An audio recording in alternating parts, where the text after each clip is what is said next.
नमस्कार। आज की हमारी इस कक्षा में आप सभी प्यारे प्यारे विद्यार्थियों का हार्दिक अभिनंदन है। तो हम पढ़ रहे थे हमारी सर्जना पाठ्य पुस्तक का चौथा अध्याय बिहारी सतसई से कुछ पद। इस अध्याय के आरंभ से 12 दोहे तो हम पीछे की कक्षाओं में पढ़ चुके हैं और आगे के 3 दोहे हम आज की इस कक्षा में पढ़ने जा रहे हैं। इसी क्रम में कवि बिहारी जी का अगला दोहा है, नाच अचानक ही उठे बिनु पावस बन मोर, जानती हूँ नंदित करी यह दिसि नंद किशोर। इस दोहे में कवि बिहारी जी ने विरह व्यथा में व्याकुल गोपियों की मनोदशा का चित्रण किया है। कवि कहते हैं कि नाच अचानक ही उठे, कि अचानक से नाच पड़ते हैं। बिनु पावस बन मोर, पावस का तात्पर्य है वर्षा ऋतु से, तो बिना वर्षा ऋतु के ही वन के मोर अचानक से नाच पड़ते हैं। तो मोर कब नाचते हैं? जब आकाश में बादल मंडराते हैं, वर्षा ऋतु का समय होता है, तो उन काले बादलों को देख करके मोर है वो नाचने लगते हैं। तो वर्षा ऋतु का समय नहीं है, आकाश में कोई बादल नहीं है, फिर भी अचानक से मोर क्यों नाचने लगे? तो मोरों के अचानक नाचने के इस घटनाक्रम से गोपियां अनुमान लगाती हैं कि मोर तो तभी नाचते हैं जब बादल मंडराते हैं। बादल हैं नहीं, इसका तात्पर्य ये हुआ कि बादलों के वर्ण के जैसे तो भगवान श्री कृष्ण हैं, वे आ रहे होंगे और उन्हीं को देखकर मोर नाच रहे होंगे। अगले पंक्ति में कवि ने कहा है कि जानती हूँ का तात्पर्य है जान पड़ता है, ऐसा लगता है। तो गोपियां अनुमान लगाती हैं, एक संभावना दर्शाती हैं कि ऐसा जान पड़ता है, ऐसा लगता है। नंदित करी, आनंदित कर दिया है। यह दिशि दिशि माने होता दिशा, इस दिशा को नंद किशोर भगवान श्री कृष्ण के लिए आए। तो इस दिशा को, जिस दिशा में मोर नाच रहे हैं, उस दिशा को भगवान श्री कृष्ण ने अपने आगमन से आनंदित कर दिया है। अर्थात इस दिशा से भगवान श्री कृष्ण आ रहे हैं, तभी इस दिशा में मोर नाच रहे हैं। क्योंकि भगवान श्री कृष्ण का रंग है वो भी वर्षा ऋतु के समय आकाश में मंडराने वाले काले बादलों के समान ही है। तो मोर जो हैं उन्होंने भगवान श्री कृष्ण को बादल समझकर नाचना शुरू कर दिया होगा, ऐसा गोपियां एक अनुमान लगाती हैं। तो हमने पीछे पढ़ा था कि जहां अनुमान लगाया जाता है, जहां एक संभावना दर्शाई जाती है, वहां कौन सा अलंकार होता है? वहां उत्प्रेक्षा अलंकार का प्रयोग होता है। तो इस दोहे में हम कह सकते हैं कि उत्प्रेक्षा अलंकार का प्रयोग कवि बिहारी जी ने किया है। और साथ ही हम मोटा मोटा देखें तो जो मोर हैं उनको भगवान श्री कृष्ण को देखकर बादल का भ्रम हो गया था। तो जहाँ भ्रम होता है, भ्रांति होती है, वहाँ एक अलंकार और होता है। हालांकि वो हमारे पाठ्यक्रम में नहीं है, लेकिन व्याख्या करते समय विशेष में उसका हम उल्लेख कर सकते हैं। तो वहाँ भ्रांति मान अलंकार होता है। जहाँ भ्रम होता है ना, वहाँ भ्रांति मान अलंकार भी होता है। तो इस दोहे में हम 2 अलंकार बता सकते हैं, एक तो उत्प्रेक्षा अलंकार और एक भ्रांतिमान अलंकार। तो इस प्रकार से गोपियों की विरह व्यथा का चित्रण इस दोहे में कवि बिहारी ने किया है कि वे भगवान श्री कृष्ण से दूर रहकर कैसे छटपटा रही हैं। जो भी दृश्य देखते हैं, जो भी घटनाक्रम देखते हैं, उसमें उनके आगमन की संभावना दर्शाती हैं, उनके आगमन का ही अनुमान लगाती हैं। इसी क्रम में अगला दोहा है कि लिखन बैठी जाकी छवि, गही गही गर्भ गरूर, और बहे न केते जगत के चतुर चितेरे कूर। इस दोहे में कवि बिहारी जी ने नायिका के अनुपम सौंदर्य का चित्रण किया है, और वो चित्रण भी साधारण शब्दों में नहीं किया, बढ़ा चढ़ाकर किया है। तो कोई भी वर्णन जो होता है बढ़ा चढ़ाकर किया जाता है तो उसको अतिशोक्ति पूर्ण वर्णन कहा जाता है ना। तो वहाँ एक अलंकार हम सीधा सीधा समझकर बता सकते हैं कि वहाँ अतिशोक्ति जहाँ होती है तो अतिशयोक्ति अलंकार का प्रयोग वहाँ बता सकते हैं, हम कह सकते हैं। तो आगे हम इसके बारे में बात करेंगे, पहले इस दोहे को समझ लेते हैं कि लिखन बैठी जाकी छवि, गही गही गर्भ गरूर। लिखन बैठी जाकी छवि, गही गही गर्भ गरूर, और बहे न केते जगत के चतुर चितेरे कूर। तो नायिका जो है उसका सौंदर्य इतना अनुपम है कि इसकी तुलना किसी के साथ नहीं की जा सकती, और उसके सौंदर्य का चित्रण करने के लिए जगह जगह से चित्रकार आते हैं, लेकिन वे उसका सौंदर्य है उसका चित्रण नहीं कर पाते। तो कवि कहते हैं कि लिखन बैठी चाकी छवि, कि जिसकी छवि, जिसके सौंदर्य का चित्रण वो लिखने के लिए बैठे, यानी चित्रण करने के लिए बैठे, गही गही गर्भ गरूर, गही गही यानी धारण करते हुए, गही माने ग्रहण करना, धारण करना, गर्भ गरूर, गर्भ मानी गर्व है ना, गरूर मानी अहंकार या घमंड।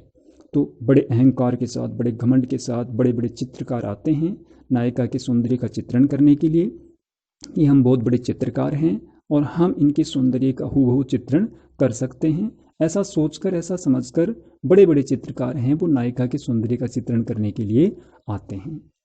भयेन केते जगत के, इस पंक्ति का तात्पर्य हुआ कि वे कहीं के नहीं रहे, लेकिन वो जो सोच के आए थे वैसा संभव नहीं हुआ। वो सोच के आए थे कि हम बहुत अच्छा चित्रण करेंगे, लेकिन ऐसा वो नहीं कर पाए। तो बहन केते जगत के, वे कहीं के नहीं रहे। चतुर चितेरे, चितेरे का तात्पर्य होता है चित्रकार। तो जो चित्रकार अपने आप को चतुर समझ रहे थे, बुद्धिमान समझ रहे थे और कुशल समझ रहे थे कि हमसे कुशल चित्रकार कोई दूसरा नहीं है, वे जो चित्रकार हैं वे असफल सिद्ध हुए। कूर, कूर का अर्थ यहाँ पे मूर्ख से ले सकते हैं, असफल से ले सकते हैं। तो वे सारे के सारे चित्रकार मूर्ख सिद्ध हुए जो अपने आप को चतुर समझ रहे थे। वे सारे के सारे चित्रकार असफल सिद्ध हुए उस नायिका के सौंदर्य का चित्रण करने में। तो इस प्रकार से इस दोहे में कवि बिहारी जी ने नायिका के अनुपम सौंदर्य का चित्रण अतिशयोक्ति में ढंग से किया है। तो इस दोहे में हम कह सकते हैं कि अतिशयोक्ति अलंकार का प्रयोग किया गया है, जो कि व्याख्या करते समय हम विशेष के अंतर्गत एक बिंदु में उल्लेख कर सकते हैं। अगला दोहा है कि जीने पट में झुलमुली, झलकती ओप अपार, सुर तरु की मनु सिंधु में, लसती सपल्लव डार। तो इस दोहे में कवि बिहारी जी ने नायिका के कानों में जो झिलमिलाता हुआ कान का आभूषण है, उस कान के झिलमिलाते हुए आभूषण के सौंदर्य का चित्रण किया है। तो कवि कहते हैं कि जीने पट में, जीना मानी पतला महीन, और पट मानी वैसे वस्त्र होता है, कपड़ा होता है, लेकिन यहाँ पट जो शब्द है इसका प्रयोग घूंघट के अर्थ में किया गया है।